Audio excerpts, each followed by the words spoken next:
My daughter-in-law handed me a cup of herbal tea. 30 minutes later, her mother collapsed and was rushed to the ER. I never raised my voice. I never pointed fingers. But I knew exactly what they had done to me for months. I felt like a guest in my own house, a shadow, a burden slowly being erased. They thought I was losing my mind.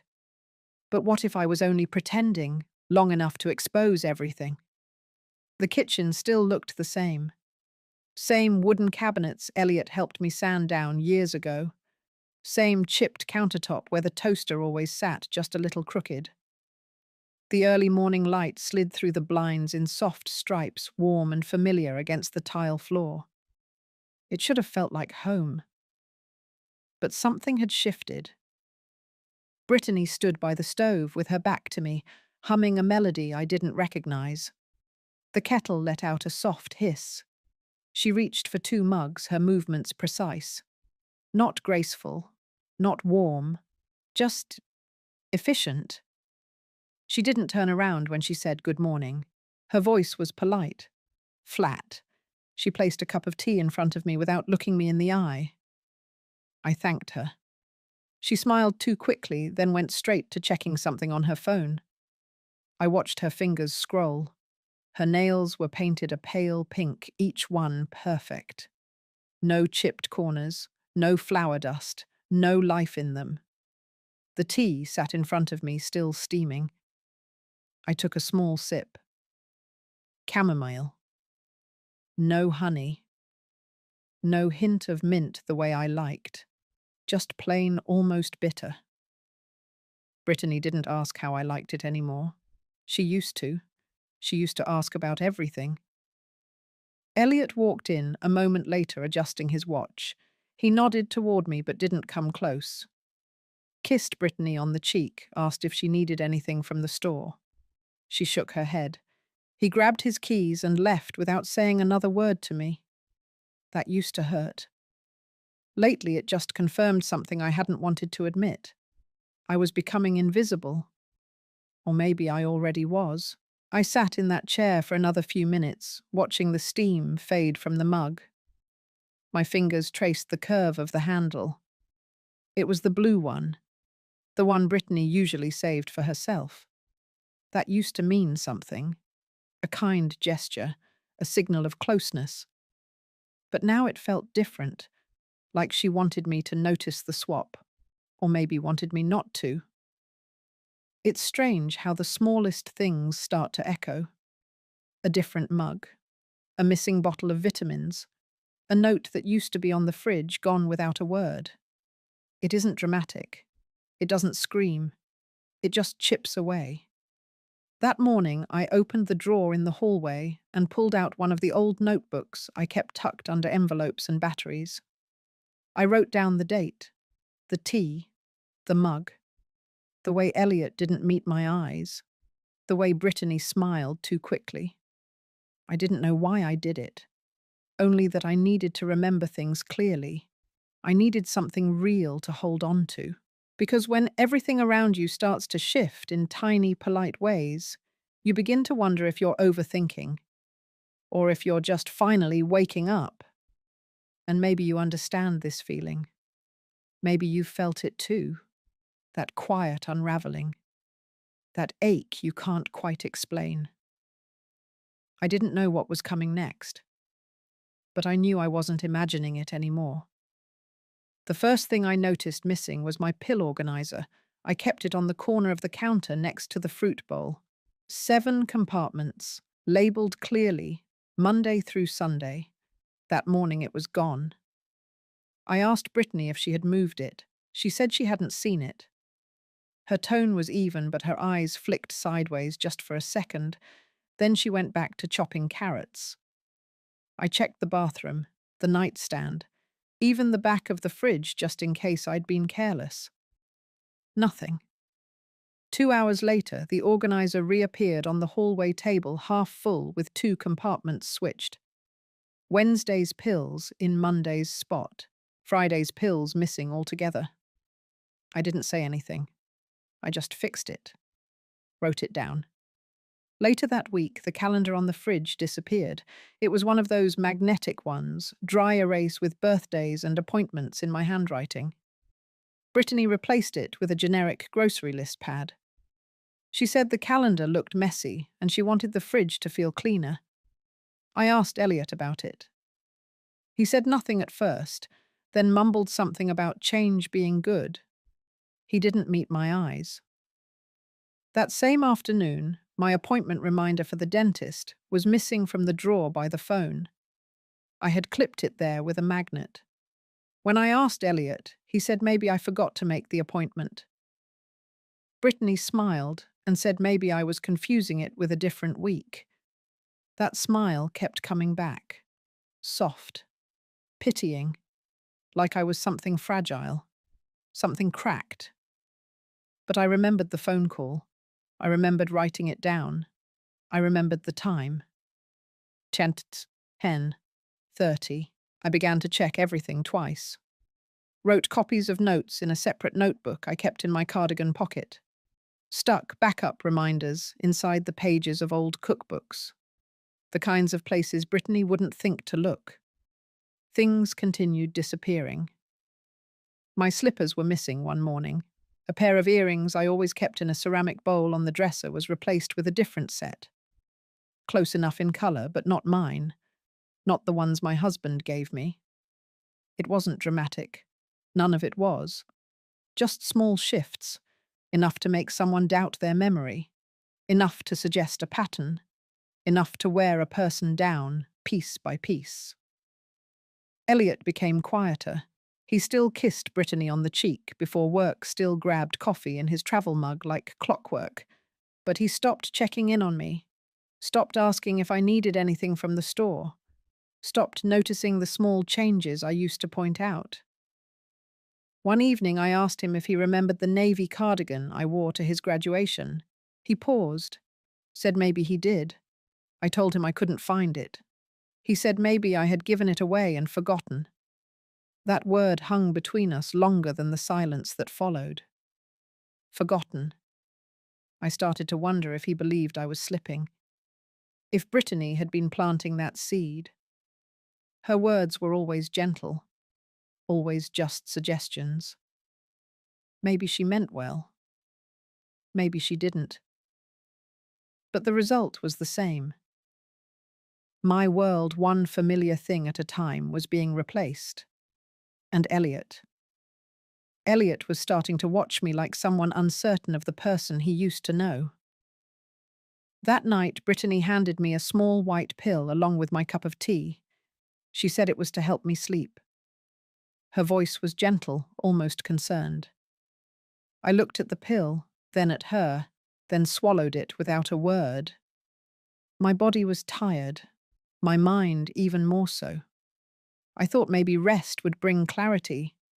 Instead, I sank into a sleep that didn't feel like sleep. It was heavy. I dreamed in flashes. My husband stood in the doorway of our old bedroom calling my name. I saw his mouth move but couldn't hear him. Behind him, a hallway stretched on and on, shifting like mist. I tried to speak, but my tongue felt too thick. I tried to move, but my limbs wouldn't follow. When I woke, sunlight was already pouring in. My head ached, my mouth was dry. My thoughts felt scrambled like they had been left outside overnight and picked apart by wind. I looked at the clock. It was nearly 10. I never slept that late. My knees wobbled as I stood. Brittany was already in the kitchen. She smiled, asked how I slept. I said I was feeling off. She offered to make me another tea. I said no. She didn't push. At lunch, Elliot came home early. He said he had taken a half day and thought it would be nice to check in. That used to feel thoughtful. Now it felt timed. He asked if I had been feeling disoriented lately, said he had read something online about memory issues in early stages. He used words like gentle decline, normal aging, support options. I sat at the table and listened. He avoided my eyes when I asked if Brittany had brought this up. He said only that she was concerned. that she noticed things, missed dates, misplaced objects, confusion. I told him I had noticed changes too, but I didn't elaborate. He nodded like he was filing my answer away without processing it. That afternoon, I took the pill bottle Brittany had given me and examined it closely. The label had my name, the dosage, and a refill date that didn't match my doctor's usual schedule. I peeled the corner of the label. Underneath was a faint print of another name, another drug. I didn't confront her. I started keeping the pills in a separate drawer and hid a few each night instead of taking them. I wrapped them in tissue and tucked them into the bottom of a sewing box she had never touched. Over the next week, the fatigue lifted slightly. I still felt foggy in the mornings, but less so. My thoughts began to string together more clearly. I could follow a recipe again. I remembered a neighbor's birthday without looking at the calendar. But I also started to notice more. The way Brittany would watch me pour my coffee, her eyes fixed on my hands. The way Elliot asked the same questions twice in one evening. The way my old recipes had been tucked away into a new binder labeled Simplified Meals. One morning I found the guest bedroom door open. Inside, my old books had been packed into boxes. My rocking chair was gone, replaced by a new armchair I didn't recognize. Brittany said she was redecorating to make things more comfortable for me. But I had learned enough to recognize the signs. Something was happening. Quietly. Carefully. And I wasn't about to let it unfold without paying attention. Nadine arrived on a Wednesday. She rolled in with a small suitcase and an energy that didn't match the quiet of our home. Brittany greeted her like royalty. Elliot helped her with her bag but said little.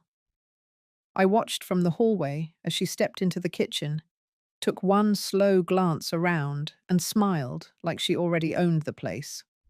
She was dressed sharply, scarf tied at the neck. Jewelry subtle but intentional. Her voice when she spoke was calm and polished. She told me she was just visiting for a few days to help Brittany around the house.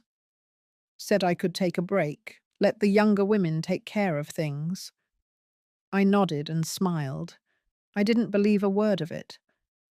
The shift happened quickly. Brittany no longer made my tea. Nadine did. She insisted. Said she knew the perfect blend for women my age. The first time I took a polite sip and left the rest untouched. It tasted off. Too sweet. Too fragrant. Not what I was used to. That night she offered to help organize the pantry. I said it was fine the way it was. She said it would be easier for everyone if things were labeled and stacked properly. By morning she had replaced my handwritten spice jars with matching printed labels. My tea tins were rearranged. My pain balm was no longer in the drawer by the sink. Brittany praised her for how tidy everything looked. Elliot nodded. I said nothing. Over the next few days, Nadine inserted herself into every corner of the house. She helped Brittany with dinner, folding laundry, even sorting through the mail. When the pharmacy called with a refill reminder, Nadine answered and said she would take care of it. I overheard her confirming a pickup with my name. I never gave her permission. She spoke with the kind of charm that didn't leave room for refusal.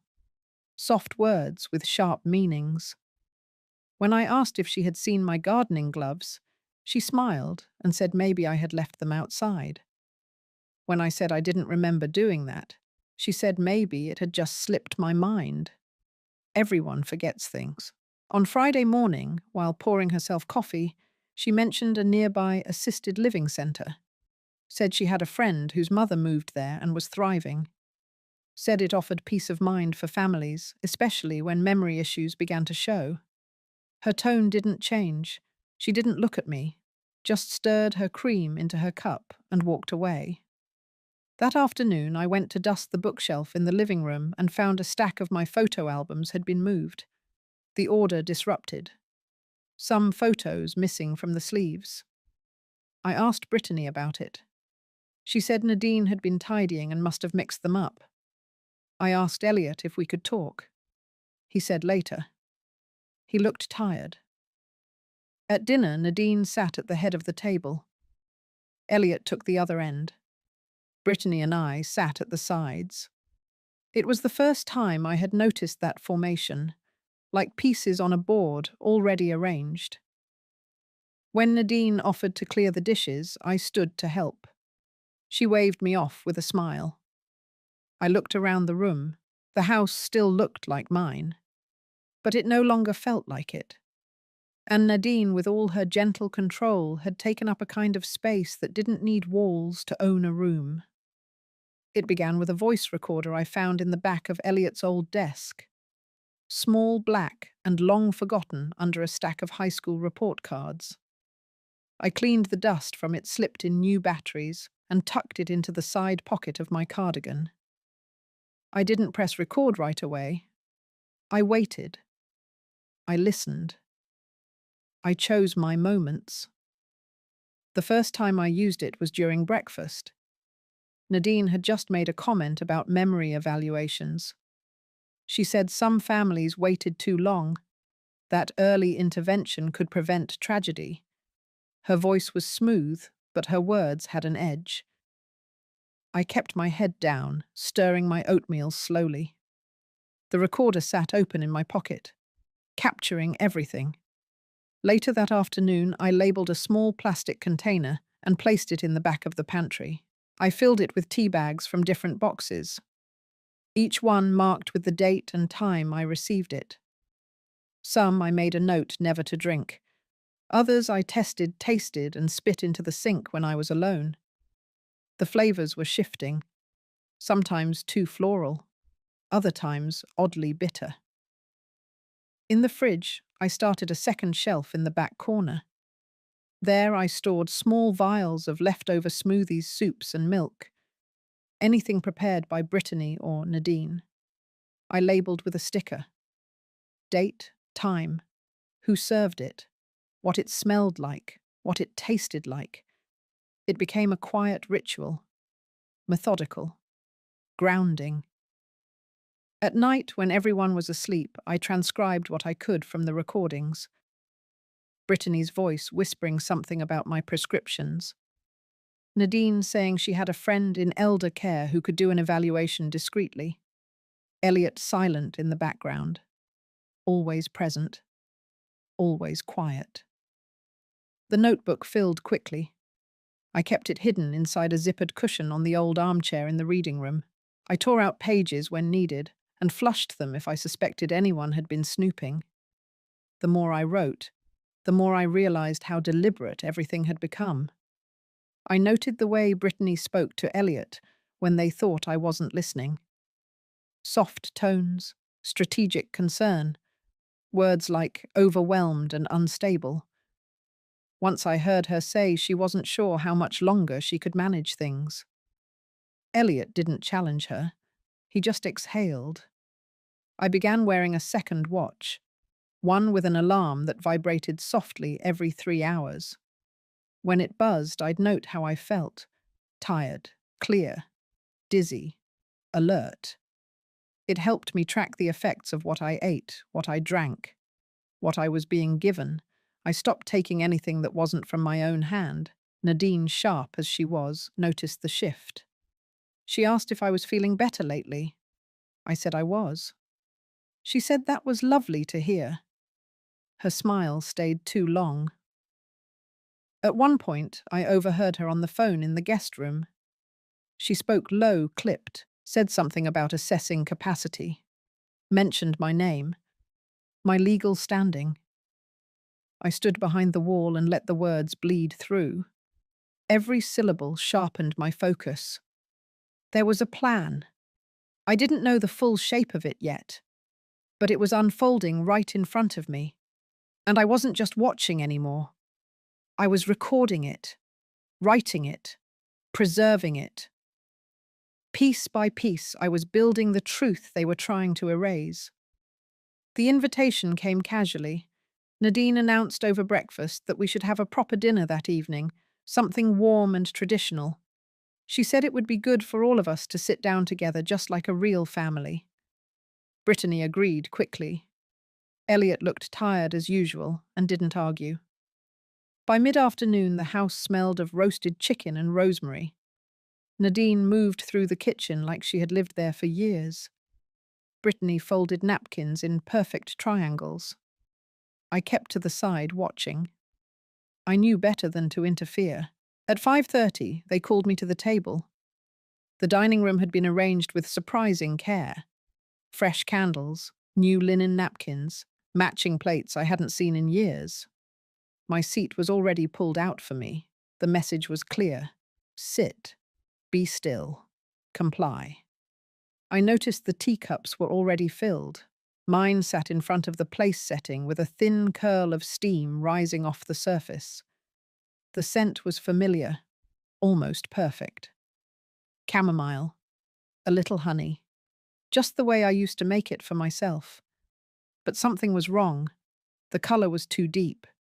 The cup was from a different set. My usual one was always the chipped blue one. This was floral, delicate, not mine. Nadine poured herself a glass of water. Brittany placed the platter of chicken at the center. Elliot took his seat without saying much. His eyes met mine for half a second before he looked away. The conversation was light, vacant. Brittany asked about a neighbor's new dog. Nadine commented on the weather. Elliot pushed food around his plate. I said very little. Halfway through the meal, Nadine stood and offered refills on tea. She walked around the table with the pot in hand, topping off cups with the same smooth motion. When she reached mine, I placed my hand gently over the rim, told her I was fine.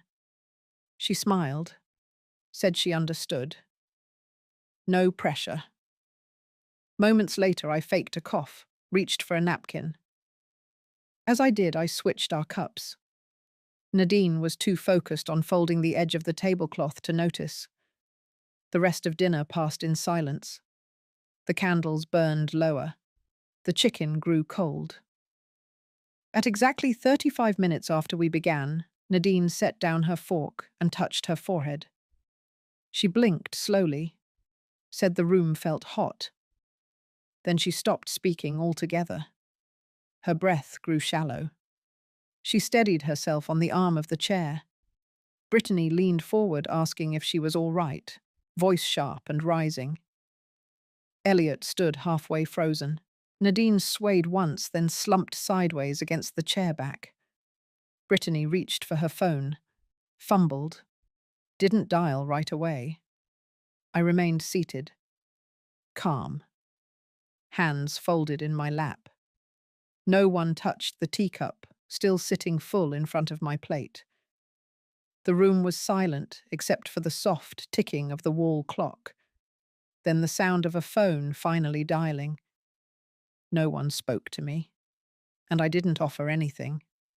Not an explanation, not a defense. Only the truth I had planned for, and the evidence that was now sitting quietly in Nadine's veins. The paramedics arrived quickly. Their boots clicked across the floor. Their voices were calm, practiced. Brittany hovered near the entryway, offering half answers. Elliot stood frozen at the kitchen door, one hand on the frame like he needed something solid to hold on to. Nadine lay on her side, eyes fluttering open and closed. One of the medics spoke to her gently, asking if she could hear him. She nodded weakly.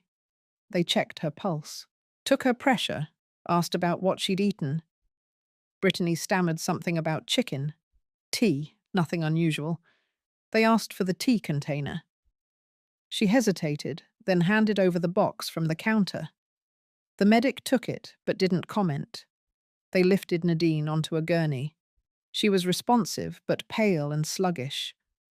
When they rolled her out, Brittany followed them, not looking back once. The door shut behind her with a hollow thud. The house went quiet.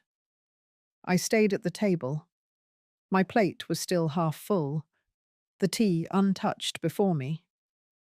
Elliot walked in slowly, sat down across from me. He didn't speak at first, just stared at the edge of his plate. Then he asked what had happened. His voice was thin, more like a breath than a sentence. I didn't answer. Not because I didn't want to, but because I wanted him to reach for the truth on his own. He asked if I had noticed Nadine acting strange lately. I said nothing. He exhaled hard, ran a hand over his face, said something wasn't right, that Brittany had been acting off for weeks, that he felt like he was missing something everyone else could see. I looked at him then, really looked at him. His eyes were tired, not just from lack of sleep, from something deeper, the slow erosion of certainty. I reached into my pocket and pulled out the folded page from my notebook, the one with the dates, the times, the teas, the pills. I placed it in front of him. He didn't touch it, just stared. Then he asked where I had gotten the recorder. I told him I found it in his old desk, that I had been using it for a while, that there were files, recordings, labeled, saved. He nodded slowly as if that explained something he had been afraid to admit. He stood up and walked out of the room. A minute later, I heard the sound of drawers opening in the hallway, papers shifting, doors creaking. Then silence. When he returned, he was holding the calendar Brittany had replaced, my old one. He had found it behind the washing machine, slightly bent at the corners, but still readable.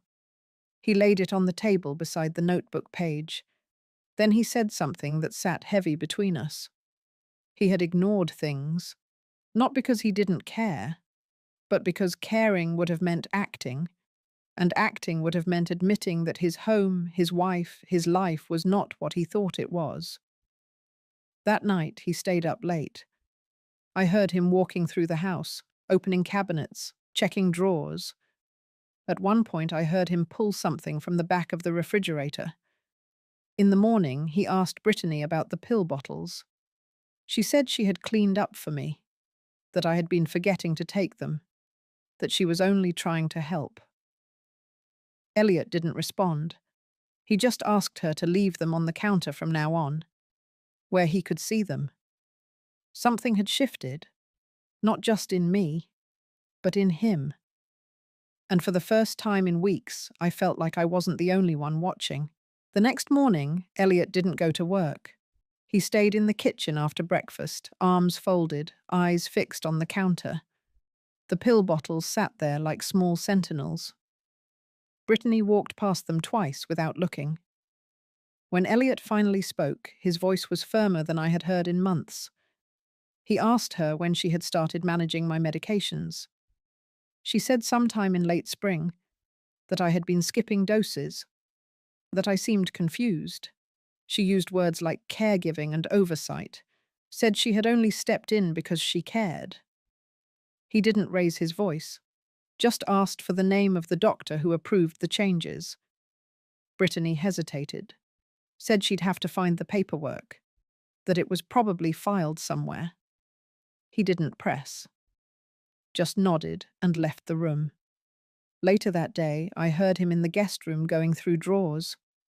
I knew what he was looking for. I had already seen the folder. A slim, manila envelope with my name on the front in Brittany's handwriting. It held photocopies of medical forms, including one from a clinic I'd never visited. The signature on the bottom wasn't mine. He came to me holding the folder, laid it on the coffee table. I flipped it open, read each page slowly. Clinical language about declining awareness. Recommendation for neurological assessment. Notes about caregiver stress. My name repeated throughout, attached to symptoms I never experienced. I closed the folder and looked at Elliot. His face was pale, tight at the jaw. He didn't speak. He didn't need to. That evening, he logged into the home security account, the one Brittany always managed. He reset the password. When he opened the dashboard, his face changed. He scrolled through the camera list. Only one feed remained. The rest had been disabled months ago. He reviewed a few flagged clips. One showed Brittany opening my pill organizer, removing capsules, replacing others. Another showed her speaking to someone at the front door and handing over a small brown bag. She signed something and closed the door quickly. He copied the clips to a drive and placed it in his desk drawer. The next day, he visited the clinic listed on the forged paperwork. He returned late in the afternoon and called me into the den. His hands were shaking. He had spoken to the office manager. There were no records of me being seen there. No files, no prescriptions, no appointments. Whoever had submitted the documents had used a stolen letterhead and forged contact numbers. He told me he believed everything now. Every feeling I had written down, every recording I had made. He apologized, not in a grand way, just softly, fully. He began making calls, first to the pharmacy, then to our family doctor, then to a lawyer. That night, Brittany came home and saw him sitting at the kitchen table with the folder and a copy of my notebook. Her face changed. She asked what was going on. Elliot said he was re-evaluating a few things. She didn't respond. She just stared at him, then at me. Her expression unreadable. Cold. Like someone who had just realized her grip was slipping. She didn't sleep in their bedroom that night. And the next morning, Elliot handed me my old calendar, the one she had thrown out. He had taped the torn edge, smoothed it flat, returned it to its rightful place on the fridge. He didn't say anything else, but that act alone told me everything had finally turned. Nadine had been in the hospital for 3 days. Elliot visited on the second evening. He didn't tell Brittany. He just left after dinner and drove across town in silence. I didn't ask what he planned to say. He didn't offer. He came home late and said nothing at first. But I noticed the change in his eyes. Whatever he had seen or heard at that bedside had shifted something deeper. The next morning, he opened his laptop and began reviewing files. Medical records, insurance claims, names of medications I'd never taken, but somehow had been billed for. One of them matched a compound, noted for inducing mild confusion and memory disruption, especially in older adults. He printed the name, folded the paper, placed it beside the recording socks. That afternoon, he called the hospital and asked to speak with one of Nadine's attending physicians. After being transferred twice, he reached someone who could speak plainly.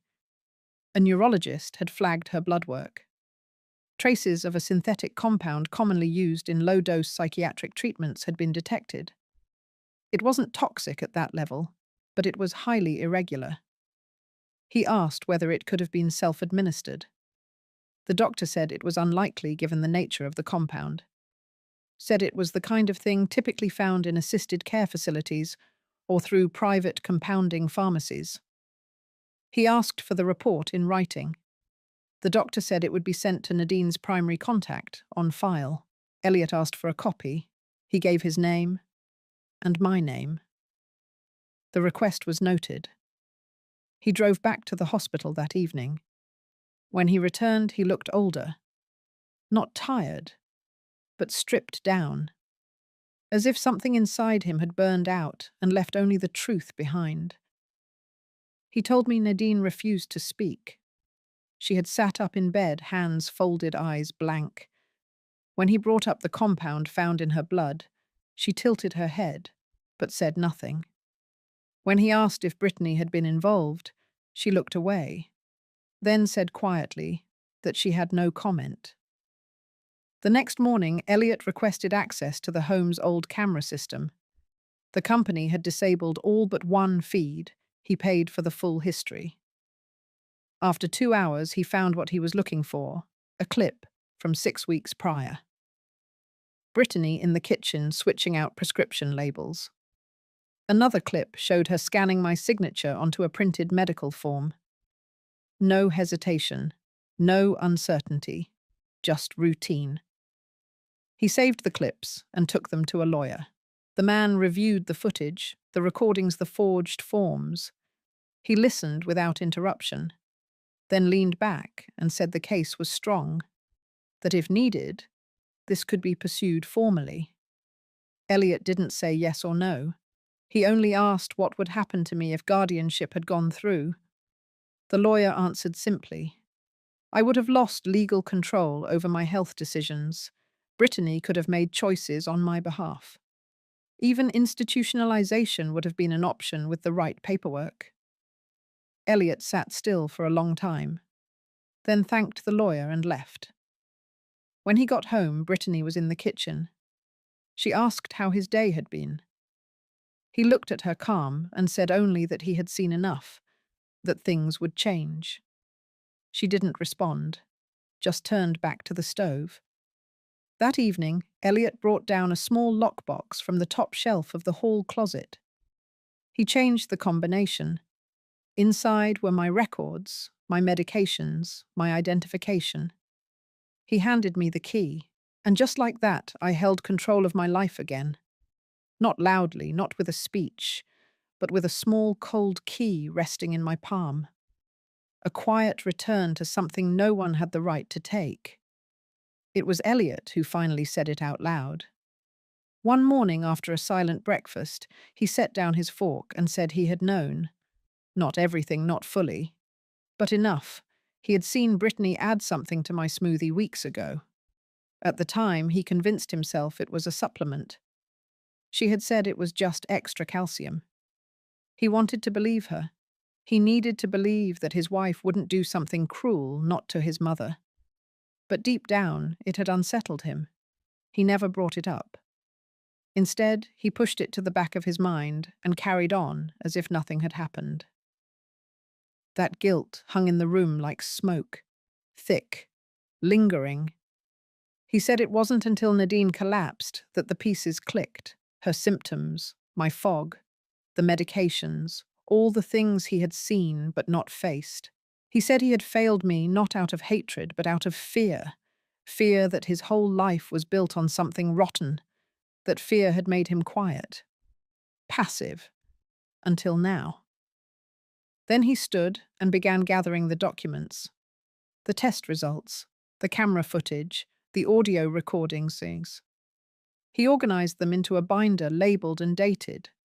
There was no shouting, no declarations, just quiet precision. Next, he called our family doctor and requested that all prescriptions going forward be routed directly to me or him. He removed Brittany's name from every health-related file. Then he went into the online banking system and revoked her access to all shared accounts. He closed 2 of their joint cards. He created a new one in his name alone. He called the pharmacy and updated emergency contacts. When they asked for a reason, he simply said the records had been compromised. No further details. That afternoon, he found Brittany sitting in the living room. She was reading, legs curled under her like any ordinary day. He sat down across from her and told her the changes were effective immediately, that she was no longer responsible for any of my care, that he had reviewed everything, that he knew. Brittany didn't flinch. She didn't cry or shout. She looked at him for a long moment and said she was trying to help, that I had needed structure, that she had only wanted to ease his burden. Her voice was steady, but her eyes were flat, empty of regret. He told her that help never looked like erasing someone, that help didn't come with forged documents and altered pills. That help, real help, always asked for consent. She didn't respond, just stood up and walked into the kitchen. That evening, Elliot cooked dinner, just him and me, simple roasted vegetables and rice. He didn't say much, but he made sure my tea was exactly how I liked it. Honey, no lemon, mild and familiar. After we ate, he brought down the old photo albums Brittany had boxed up. We sat together and flipped through them in silence. There was one of him at age 6, holding a paper kite. Another of my late husband fixing the front gate. A snapshot of our first Thanksgiving in this house. Elliot paused at that one, said he remembered the smell of cinnamon, the sound of my laugh, said he hadn't heard it in a long time. I didn't reply. I just turned the page. Sometimes healing doesn't come with closure. Sometimes it comes with choosing to stay, to face what hurt you, and build something quieter, but stronger. That night I placed the binder of evidence in a locked drawer. I wasn't planning to use it yet. But it was there. Safe. Just like me. Brittany asked to speak with me alone. Elliot had just left for the store, and the house felt unusually quiet, like it was holding its breath. She stood in the kitchen doorway, her arms crossed loosely over her chest. I nodded once and moved to the dining room, taking the seat closest to the window. She sat across from me, smoothing the edge of the tablecloth like it might ground her. She didn't waste time with small talk. She said she knew Elliot had told me everything. She said it in a tone that sounded more tired than angry. She wasn't trying to deny it. Not anymore. Her posture was straight, her voice calm. She said she had done what she thought was necessary, that I had been slipping, that I was becoming unpredictable, and that Elliot wouldn't act. So she did. I watched her face as she spoke. There was no panic, no regret, only a quiet certainty that what she had done was for the best. I asked nothing. I wanted to hear how far she would carry her version of care. She said she hadn't meant for it to go that far, that Nadine's role was only supposed to be temporary to keep things stable, that the pills were safe, the changes minor, that she never meant to erase me, only to contain the parts of me she found inconvenient. She said those words without blinking. I waited until she was finished. Then I told her something I hadn't told anyone else. I told her that I remembered everything. Not just the recent months, but the moments she assumed I had lost. The tea I didn't drink. The pills I pretended to take. The way she touched the drawers in the kitchen like she already owned them. The way she looked at Elliot, not with love, but with calculation. I told her I remembered the first time she changed my calendar, not out of kindness, but control. How she rewrote my days, one small erasure at a time. She didn't respond, just looked away. Her fingers stopped moving against the tablecloth. I told her I had forgiven a lot of things in my life, but I would never forgive someone who tried to steal my mind, who tried to decide when I was no longer myself. She opened her mouth as if to speak, then closed it again. After a long pause, she stood, said she would begin packing, that it was time. She walked upstairs without looking back. Elliot returned an hour later to find the hallway lined with boxes. Brittany didn't greet him. She stayed in the guest room folding clothes in silence. That night, she slept in a hotel. The next morning she came down early, car keys in hand. She left without saying goodbye. Elliot watched from the porch. I stood behind him, not touching his shoulder, not speaking, just present. Sometimes grief is not about death. Sometimes it's about who someone becomes when you stop seeing them through the eyes of hope. That day, Elliot drove me back to the house I had lived in before I moved in with them. It hadn't been touched in months, but it still smelled like lemon wood polish and dust. He helped carry in a few boxes, said he'd come by tomorrow to fix the porch light. And before he left, he paused by the door, looked around the room and whispered that he was sorry, not for what Brittany had done, but for how long it had taken him to see me again. I nodded. No anger left, just quiet understanding. Because the worst betrayal is not from a stranger. It's from those who once held your trust like it was theirs to keep. The first morning in my old house, I woke before the sun. The floorboards creaked the way they always had. The kettle whistled with the same rhythm. I opened the kitchen window, and the breeze carried the scent of pine, and something faintly sweet like honeysuckle. It was quiet. Not silent, but calm. The kind of quiet that comes with knowing you are fully in your own space. I walked through the living room, my hand grazing the back of the sofa, then paused in front of the cabinet where I used to keep my records. The framed photo of Elliot as a boy still sat there. I had packed it months ago, but seeing it now in this light made everything feel settled. I didn't turn on the news. I didn't reach for my phone. I just sat at the table, poured myself a cup of tea from leaves I had measured myself, and wrote a single sentence into a fresh notebook. I remember everything.